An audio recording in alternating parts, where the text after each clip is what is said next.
Isang magandang tanghali po mga kabalen. Welcome ho sa ating programang CLTV 36 Newsstream. Opo, ako po ang inyong lingkod, Justin Dizon. Maghahatid po sa inyo ng mga balita at impormasyong makatotohanan, balita at impormasyong may pagkagamitan, at balita at impormasyong mapagkakatiwalaan. Yan po ang pangako ng CLTV 36 News and Current Affairs. Yes, mga kabalen, para ho sa ating mga taga-subaybay, lalong-lalo na ho yung ating mahigit 1.7 million followers sa atin hong social media platforms. Shout out sa lahat po ng mga nakatutok dito sa ating programa. Live ho tayong napapanood sa CLTV 36 Facebook page. Ganyan din ho sa ating YouTube channel at CLTV 36 Official Kabalen. At napapanood din tayo sa ating, syempre, yung ating Facebook News, CLTV 36 News. At sa telebisyon, nationwide ho via Signal Channel 115 at Air Cable Converge Channel 71.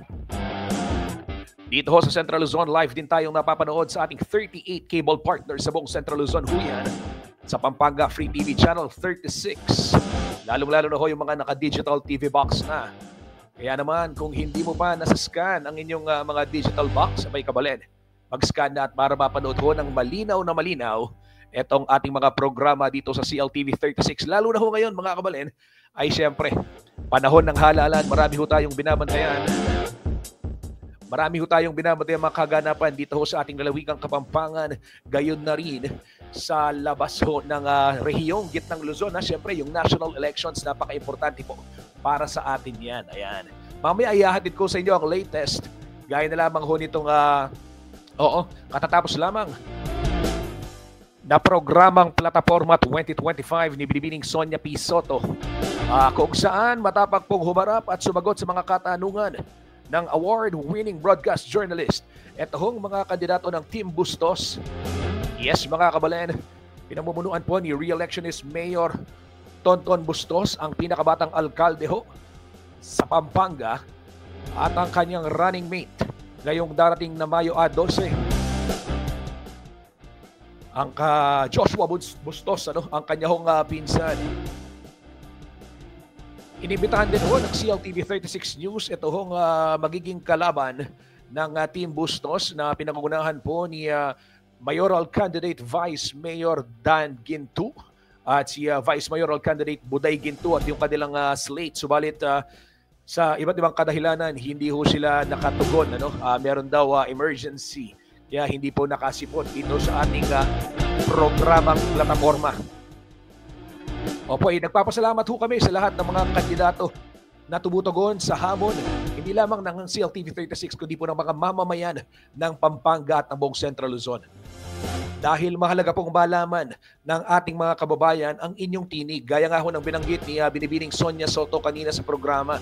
Ito hong programang Plataforma 2025 ng CLTV 36, mga kabalen. Opo, ay isa hong programang may basbas ng Commission on Election. Amin pong pinagpapaguran, pinagkakagastusan upang higit pong matulungan itong ating mga botante na magsuri ng tama pagdating po ng araw ng halalan. Yan. Kaya naman, kudos. Good job ho. Congratulations at maraming salamat sa mga dumadalo. Sa mga sumisipot ho sa mga ganitong programa.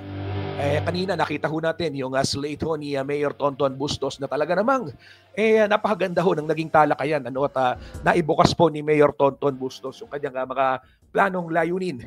Planong programa para ho sa bayan ng Masantol, Pampanga. Mamaya, bibigay ko pa yung detalye ng balitang yan. For the meantime, bigyang daan muna natin. Ito hong real-time traffic situation dyan ho sa NLEX Corporation. Para ho sa lahat ng mga bumabiyahe at bumabagtas po sa mga iba't ibang bahagi ng ating North Luzon Expressway. Narito po ang real-time traffic situation mula po sa NLEX. Kaya lang, lalakihan ko lang yung aking screen. Ayan, tatanggalin ko. Out. Yan, di ba? Sige ho mga kabalen, silipin natin itong sitwasyon ng trapiko dito po sa ilang bahagi ng North Luzon Expressway. Magsimula ho tayo dito sa may Balintawak Toll Plaza. Yan hong sa may gawing itaas muna tayo, leftmost box. Opo kabalen, sa mga oras na ito, yung Balintawak Toll Plaza may mga konting pila sa ilang toll entries. Pero the rest, maluwag pa rin naman yung sitwasyon. Most likely, ito kung mga nasa gawing kanan, yan ho yung mga nasa cash lane. Dito naman po sa NLEX Arbor Link, yung nasa gitna ho sa itaas, mga kabalen, magkabilang linya, north and southbound. Maluwag ho ang sitwasyon sa mga oras na ito, 12:06 ng tanghali, araw ho ng Miyerkules, April 2.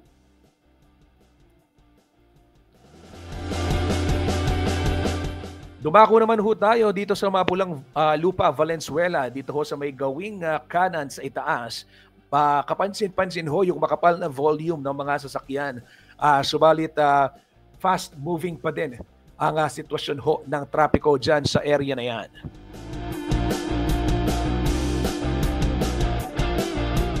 Kabalen, silipin din ho natin ang sitwasyon naman sa may Kawayan Interchange kung saan tumutukod na ho dyan sa may service road yung pila ng mga sasakyan. Pero dito ho sa may main road ng expressway, magkabila ang linya, merong volume pero mabilis pa rin ang daloy ho ng trapiko sa mga oras na ito.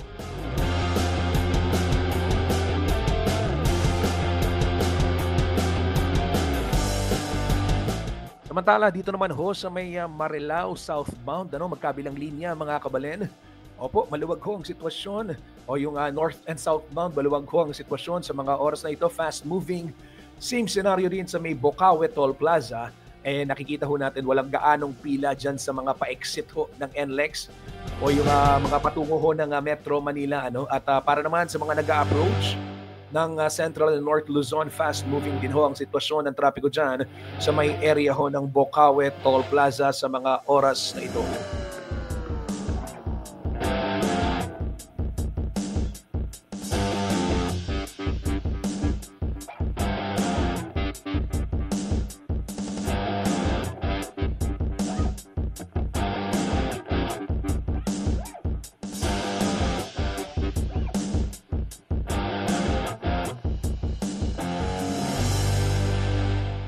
Kabalen, silipin naman ho natin itong traffic advisory mula ho sa City Public Order and Safety Coordinating Office ng San Fernando, Pampanga o ng CPOSCO.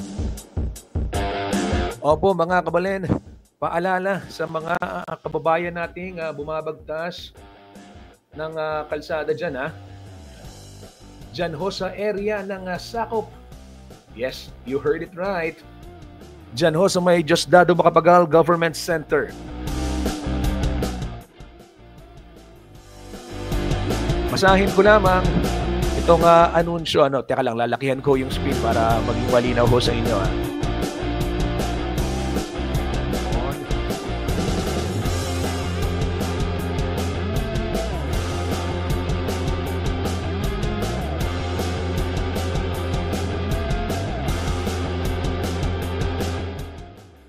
Ito ho mga kabalen, yung traffic advisory na linabas ho ng CPOSCO. Ngayon lamang, isang oras lamang pong nakalilipas mga kabalen ng kanila hong ilabas itong advisory na ito.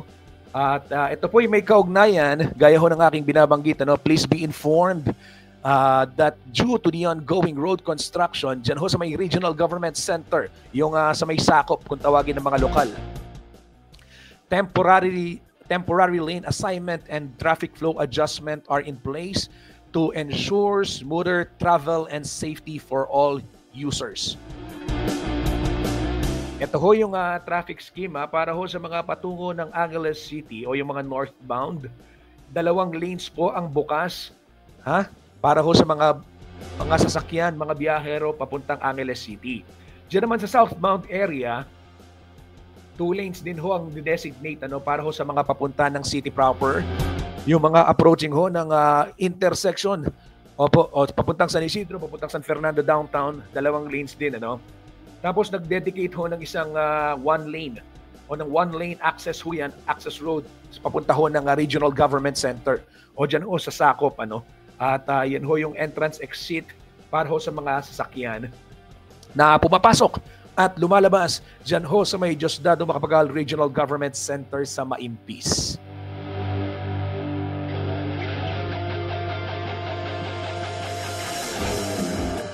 Kabalen, asahan po ang siyempre yung pagkakaroon ng pagbigat ng daloy ng trapiko sa mga area na yan. At lalong-lalo na ho ngayong ginagawa at mararanasan pa yung kaunting pag-uulan talaga naman. Opo, pero target ho ng DPWH na matapos po yung road construction dyan ho sa may area ng Maimpis. Opo, sa Diosdado Macapagal Regional Government Center sa darating pong July 2025.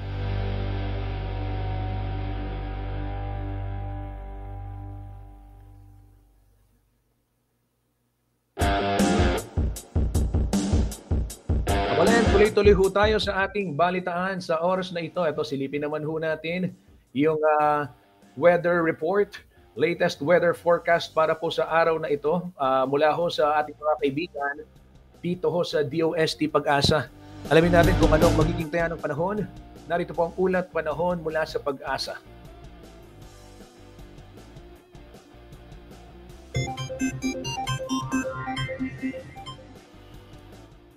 Happy Wednesday po sa ating lahat. Ako si Benison Estareja. Patuloy pong epekto ng tatlong iba't ibang weather systems po sa ating bansa. Una na dyan ay ang northeasterly wind flow o yung hangin po galing dito sa may hilagang silangan. Nagdadala ng mga pulupulong may hina hanggang katamtaman ng mga pag-ulan at makulimlim na panahon sa may silangan pati po ng northern Luzon. Dito naman sa may southern portion of Mindanao, andyan ang Intertropical Convergence Zone or ITCZ. Ito po yung linya kung saan nagtatakbo ang hangin mula sa northern and southern hemispheres. Kaya minsan malalakas din po ang mga pag-ulan dyan. For the rest of the country, andyan pa rin ang epekto ng easterlies o yung mainit na hangin galing po sa may Pacific Ocean at siyang nagdadala lamang po ng mga saglitang mga ulan or mga thunderstorms.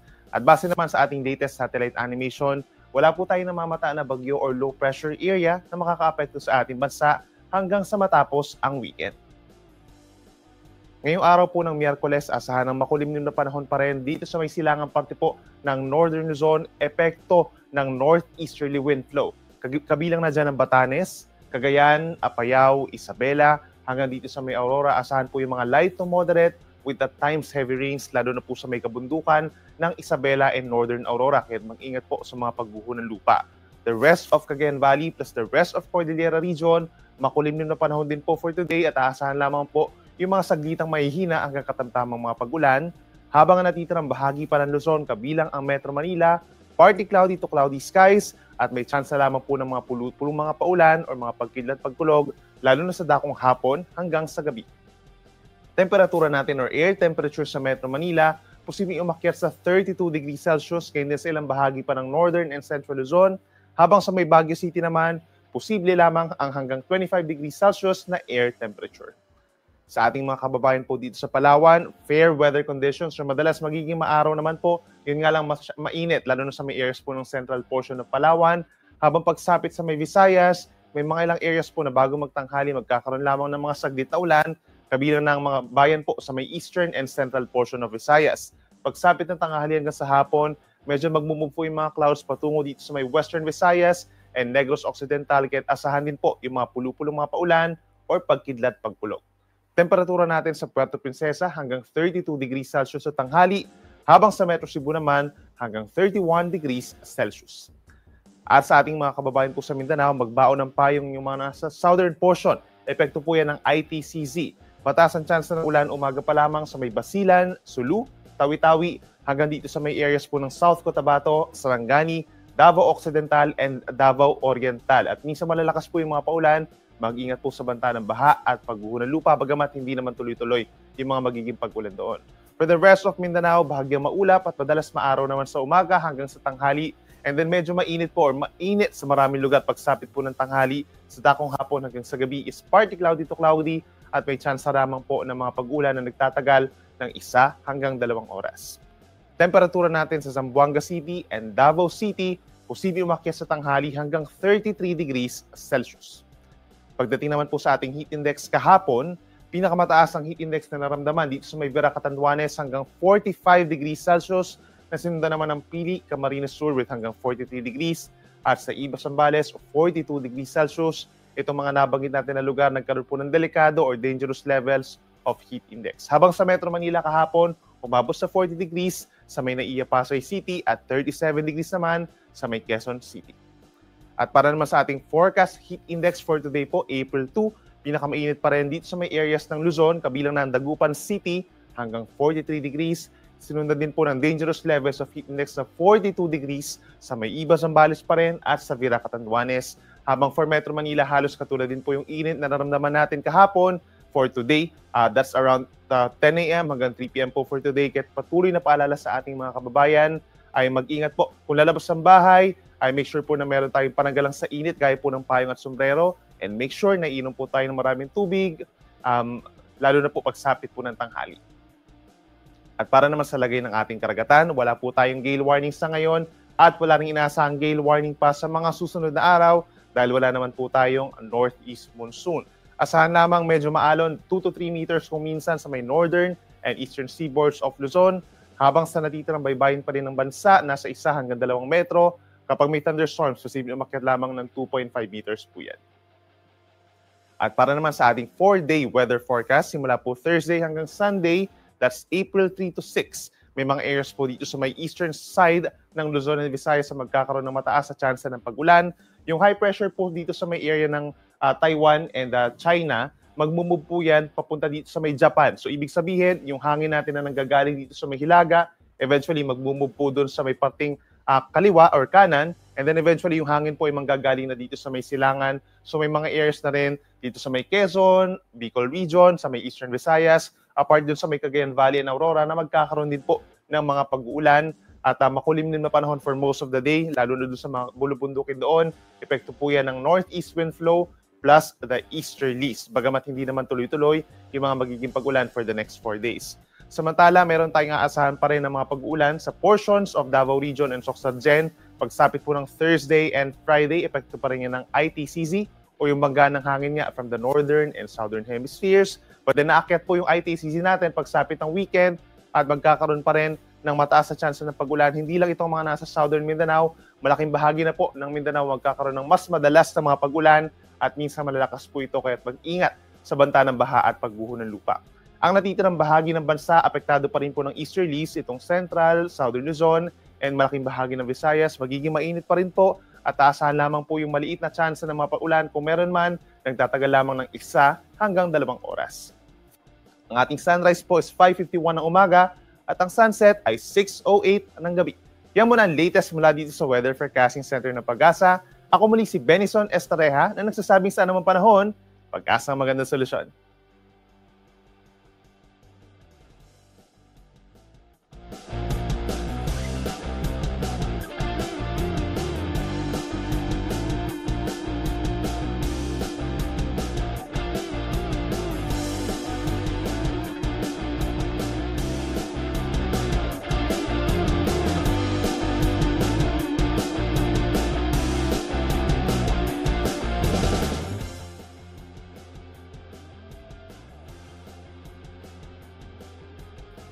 Kabalen, hindi pong natunghayan narinig ito pong latest weather report ng ating Weather Bureau Pag-asa. At dito ho sa usapin naman ng heat index sa Pampanga, ayon ho sa Pag-asa, base na rin sa kanilang monitoring dito ho sa Clark Station, Clark, Pampanga, yung forecast po na heat index ngayong April 2 is 37, and then tomorrow April 3, 37 din po mga kabalen, parehas na 37 po yung heat index.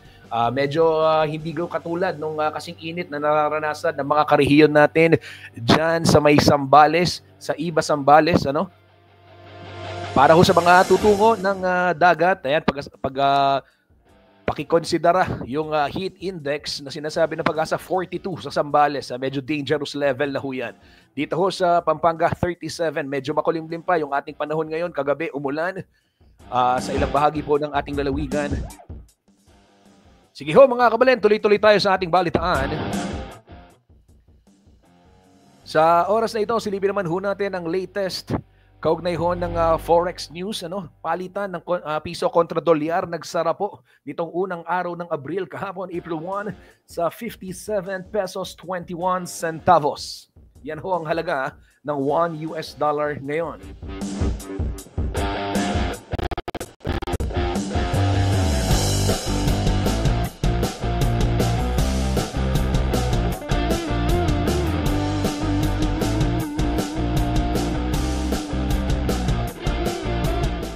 Silipin naman ho natin ang ibang currency, Japanese yen 38 centavos, UK pound 74 pesos 22 centavos, Hong Kong dollar 7 pesos 37 centavos, Saudi Riyal 15 pesos 30 centavos, yung Hong Dirham 15 pesos 62 centavos, samantala yung Euro 62 pesos 07 centavos. Yun pong Korean won 0.39 centavos at Chinese yuan 7 pesos 90 centavos.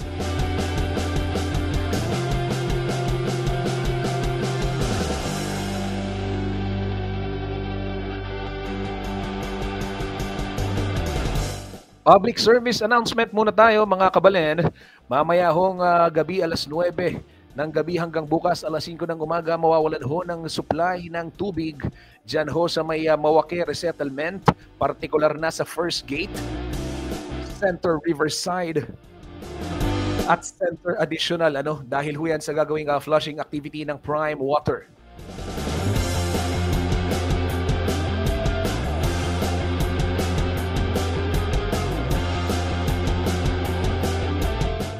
Ito ho mga kabalen, inanunsyo na natin kahapon sa ating social media at ngayon talagang napakaraming likes and shares na rin nag-viral dahil marami ho ang apektado nito hong ongoing power supply interruption sa ilang bahagi po ng lalawigang Pampanga, lalong-lalo na ho yung mga sineserbisyuhan ng PELCO 3.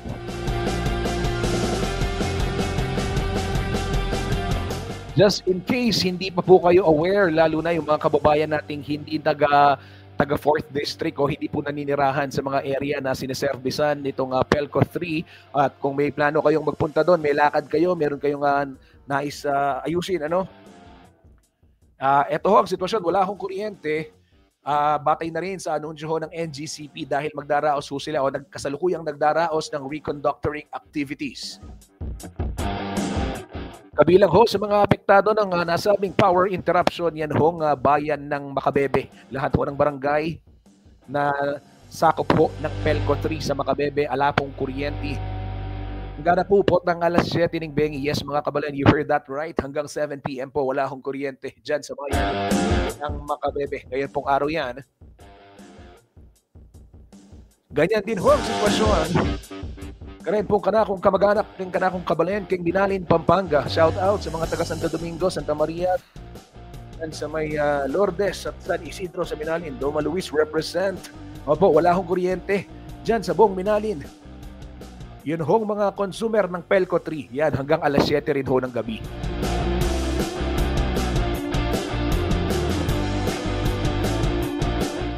Same scenario din ho para sa mga consumers o yung mga member consumers ho ng PELCO 3 dyan ho sa bayan ng San Simon. Walang kuryente hanggang alas 7 ng gabi ngayon pong araw.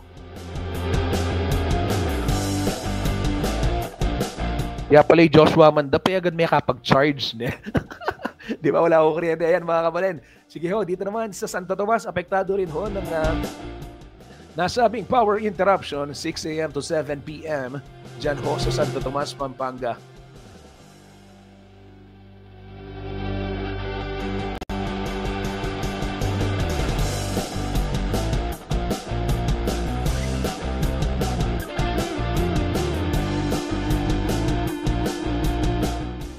Kabalen, isang mabilis na patalastas lamang ho sa ating pagbabalik. Ihahatid ko sa inyo ang detalye ng mga balitang dapat ninyong malaman, balitang makatotohanan at balitang may paggagamitan. Huwag ho kayong aalis.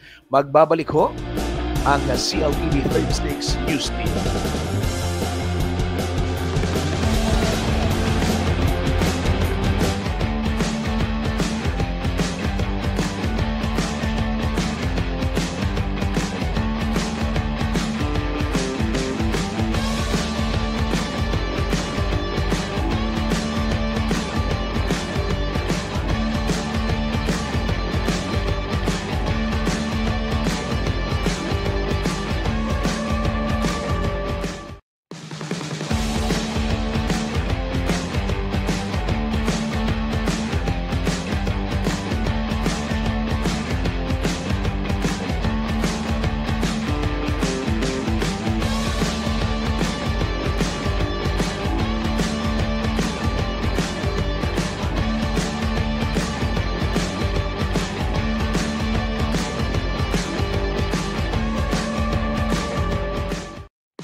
Nagbabalik po ang CLTV 36 News Stream. Kabalen, nagpaalam na ho tayo sa ating simulcast sa telebisyon para magbigay daan sa programang Ang Paglalahad 2025. At pero ho dito sa ating Facebook page, gayon na rin sa ating YouTube live pa rin ho tayo napapanood. At tapusin ko lamang yung pasada ng mga balita. Ito ho sa Facebook page ng CLTV 36 News para ho sa ating mga kababayan. Opo, marami ho tayong mga balitang na-gather. At simulan ho natin dito nga sa katatapos lamang na programang Ang Paglalahad. I-summarize ko lamang yung ilan sa ating mga key points.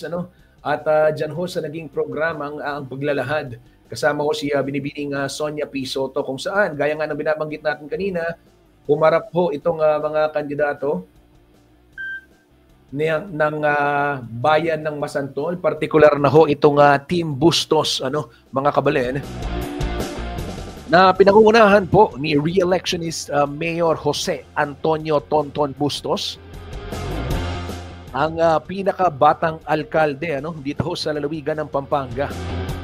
If I am not mistaken, nailuklok ho si Mayor Tonton sa edad na 21.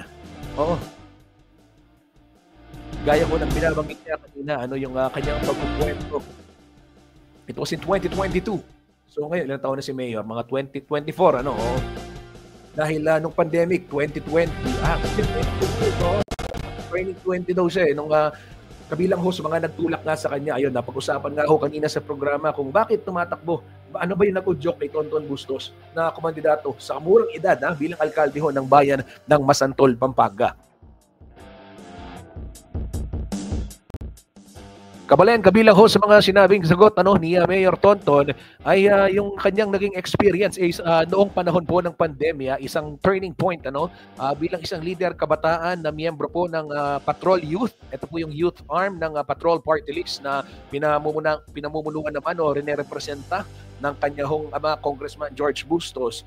Noong pandemic daw, sabi ni Mayor Tonton, nag-organisa sila, mga kabataan, ng iba't ibang drive upang makatulong sa ating mga kababayan na nawalan ng hanap buhay noong kasagsagan ho ng COVID-19 pandemic. At doon niya nakita yung tunay na pangangailangan ng mga kababayan, kaya naman naging aktibo siya lalo sa mga usaping pambayan, mga social issues at kakainamulat sa larangan ng public service. At ikwento ni Mayor Tonton, during one meeting daw, ay mismo mga kapitan nagsabi sa kanyang ama, na si Congressman George ng Patrol Party List, bakit hindi raw subukan na itakbong mayor ng bayan ng Masantol, Pampanga. Ito hong si Tonton Bustos. At true enough, nanalo ho sa unang sabak ng mayor at ito'y bumabalik sa kanyang pangalawang termino, nagbabalak re-elect, mga kabalen. Ang kaharap po niya sa karera para alkalde sa bayan ho ng Masantol, Pampanga, incumbent Mayor Dan Gintu, na gaya ho ng aking nabanggit na kanina, naimbitahan din po sa ating programa, unang nag-confirm. Subalit last minute, a day before, nag-out para ho sa ating programa. Personal reasons, Kaya naman, syempre, tuloy pa rin ho ang programa dahil parehas na kumasan. Hindi naman po pwedeng cancelahin din dahil nag-out yung isang partido,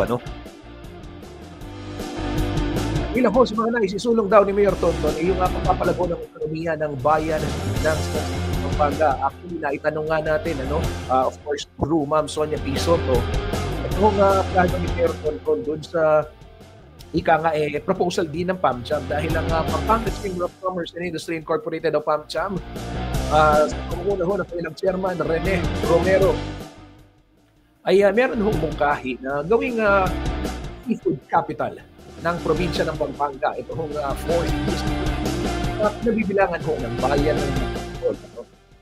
Dahil sa potential ng nasabing bayan sa seafood industry, yung mga masasarap na burong palangka, yan, mga alimasag, alimango, hipon, at kung ano-ano pa, dyan naman talaga nanggagaling ho sa katubigan Masantol at gayon na rin sa Makabebe. At ayon ho kay Mayor Tonton, kabilang naman sa kanyang mga plano ay makapagpatayo ng isang napakaganda at isang world-class na consignment facility sa pangisdaan upang sa gayon mas maraming mga mamumuhunan at mga traders ang magtungo sa kanilang bayan. Kabilang kasi sa mga problema na naipresenta ko Mayor Tonton, dahil na rin sa perennial problem ng pagbaha o yung patuloy na problema ho sa pagbaha sa kanilang bayan, ay walang investors na pumapasok. At dahil walang investor, wala ho na nakikreate na trabaho, job opportunities para ho sa ating mga kababayan sa kaya naman power, nahihirapan ho nga yung family dahil ilang mga pangangailangan araw-araw kalusugan sa pang-edukasyon at marami pang iba. Kaya naman isa ito sa mga nakikita ho ng alkalde na ika nga magiging solusyon upang mayaman daw ang estado ng kababayan ng mga mamamayan ng Masantol, yung pagtatayo ng mga industriya. May mga restaurant, ika nga, pwede rin, culinary areas kung saan pag nakilala raw na seafood capital at pag nakilala na yung produkto ng bayan ng Masantol, siyempre marami hong mga darating na investors dyan o kahit yung mga kababayan nila na pwedeng kayang magnegosyo pagdating ko dun sa sektor ng pagkain, yung food industry. Siyempre pagkasarap-sarap po ng pagkain ng seafood. So ito ho yung isa sa mga nakikita nila. At kabilang din ho sa mga panawagan ng alkalde at ang mga plano niyang isulong sa susunod na termino sakaling palaring maupo patapos po ang Mayo 12. So yung eleksyon ay ang kanya hong pakiusap sa mga namumuno sa national government at maging sa kinatawan ng ika-4 na distrito ng Pampanga na magkaroon ng konsultasyon kaugnay ho ng mga flood control projects o po mga kababayan, itong mga proyektong pang-infrastruktura na magtitiyak ng kaligtasan hindi lamang ng kabuhayan nito hong ating mga kababayan dyan ho sa Masantol, Pampanga. Ayon ho kay Mayor Tonton Bustos, kabila ho sa mga pwede tingnan yung pagsasagawa ng ring dike at iba pang infrastructure projects na talagang makakatulong doon sa pag-address ng malawakang pagbaha sa kanila pong bayan dahil bilang ito po ay isang catch basin kung tawagin. Dito ho nanggagaling karamihan ng tubig mula ho sa upstream portion ng ating rehiyon, Tarlac, Nueva Ecija, Angeles City, pababa ho yan. Bago makalabas ng Manila Bay ay dumadaan po sa bayan ng Masantol. Samantala, tiniyak naman ho ng kanyang running mate, ang kanyang pinsan na si Joshua Bustos, batang-bata rin, if I am not mistaken, 22 years old, 21, na naka-align ho yung kanyang legislative agenda dito ho sa alkalde. Sakaling nga pala rin silang dalawa na maupo sa dalawang pinakamataas na posisyon sa bayan ho ng Masantol, Pampanga. Ayon ho kay Joshua Bustos ay importante ho na makatuwang ng alkalde ang sangguniang bayan para higit pong ma-roll out yung mga plano at mga proyekto para umano sa pakinabang o yung kapaki-pakinabang o magiging kapaki-pakinabang para ho sa mga mamamayan.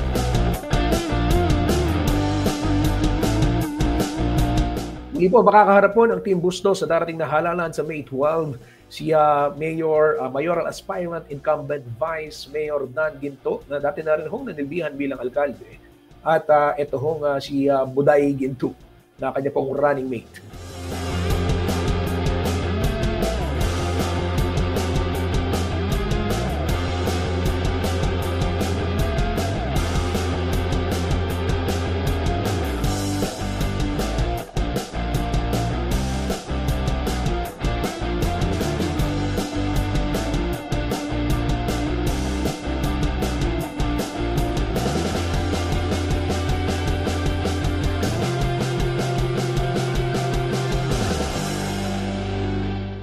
Samantala sa iba hong balita, ito ho magsasagawa ng annual business conference, ito hong Holy Angel University School of Business and Accountancy o HOW-SBA.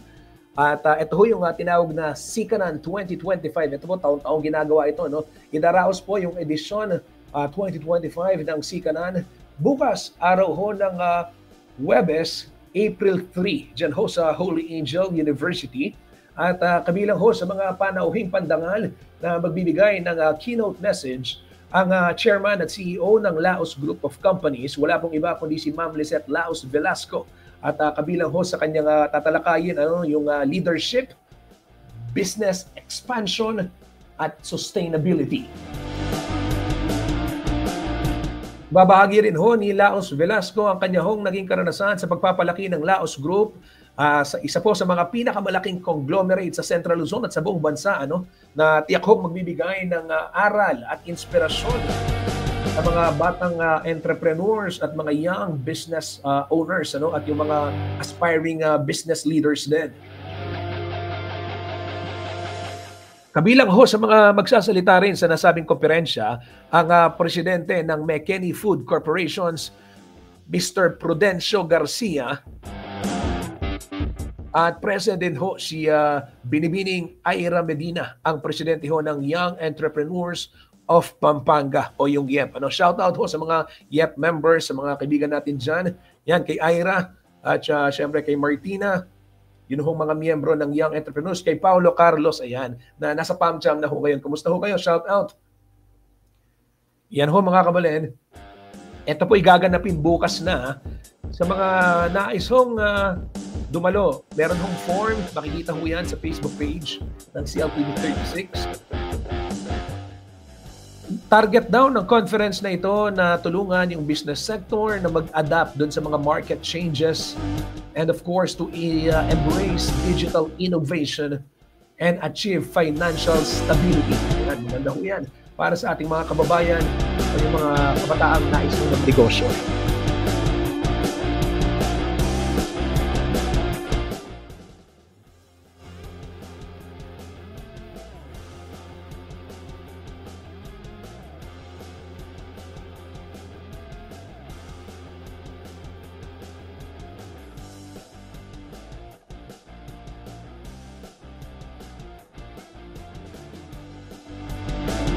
Tumungo naman ho tayo sa ibang balita. Ito ho mga kabalen, mahigit pong 2,000 pamilya na nagmula sa mga lalawigan ng Albay, Aurora, Cagayan at Masbate ang nakaranas ng makatitinding bagyo noong 2024. Ang nakatanggap ho ng multi-purpose cash grant na abot po sa halagang 12.4 million pesos. Mula ho yan sa Philippine Red Cross. Layunin ng tulong pinansyal ng PRC, ng Philippine Red Cross, na bigyang tulong o maasistihan yung mga pamilyang nasa lantaho ng sakuna upang makabangon sila at makapagsimula muli.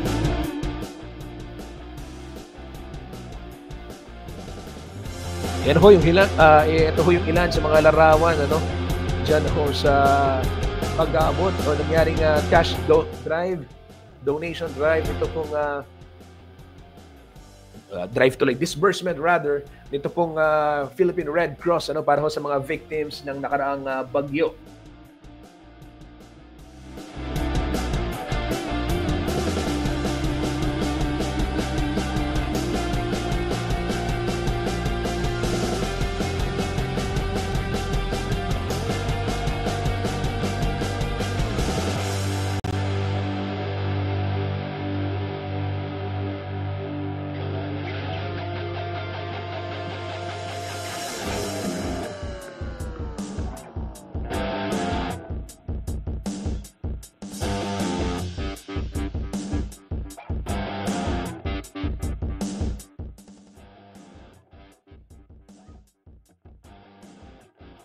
Ito ho mga kabalen, panghuling balita na lamang na akin pong ihahatid sa inyo ngayong araw na ito, ngayong oras na ito. Ito hong development dyan ho sa AUF. Opo, good news to. Good news mga kabalan na yun. Nasaan yung title?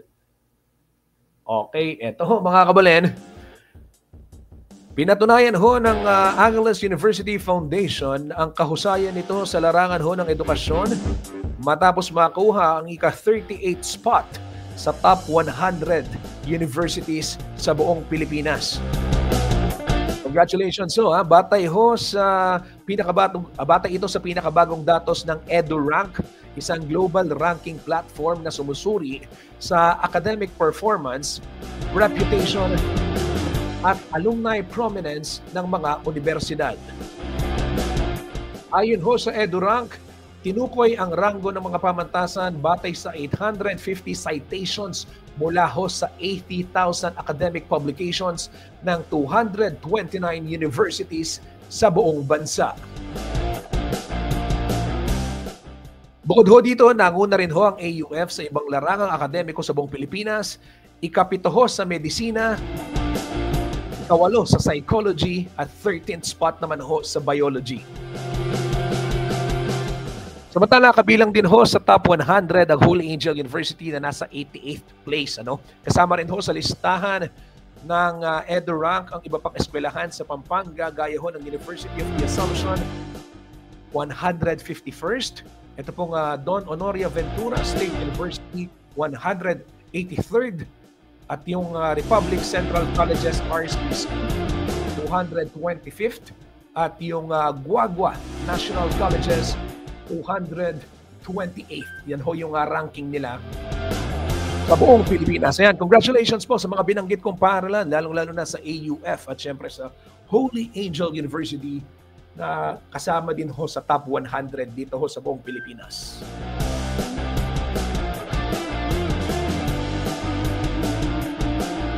Para ho sa mga nagtatanong, Kuyang Justin, ano yung top 1? Ang top 1 ho sa buong Pilipinas, batay na rin sa datos ng EduRank, wala pong iba kundi ang University of the Philippines, Diliman. Top 2 naman ho ang De La Salle University. Top 3 ho ang Ateneo de Manila University, syempre. At top 4 ang University of Santo Tomas. Ayan. Yan po yung latest ranking, Pero parang gusto natin i-content. Wala po, joke lang. Okay, mga kabalen, sige po. Congratulations ho sa De La Salle University, kayo na rin sa sa UP Diliman, for being the first placer again, as expected. Yan ho, mga kabalen. Ako ay magpapaalam na antabayan na doon iba pang mga balita dito sa CLTV 36. Mamaya hong alas 6 ng gabi kasama si JM De Jesus sa CLTV 36 News. At kung hindi nyo maintay yan, kabalen, maintindihan ko naman. Para ho real time ang ating talakayan, follow lamang itong ating pages at CLTV 36 Official and at CLTV 36 News para ho sa gayon makakuha kayo ng napapanahong balita at impormasyon tungkol sa Pampanga at sa buong Central Luzon. Kabalen, pwede rin ho kayong mag-join sa ating community sa Viber. Opo, nasa Viber community na tayo at CLTV 36 News. Para ho hindi nyo na kailangan mag-scroll, diretso na yung mga balita sa inyong paboritong device. Bago tayo magpaalam, batiin lang natin yung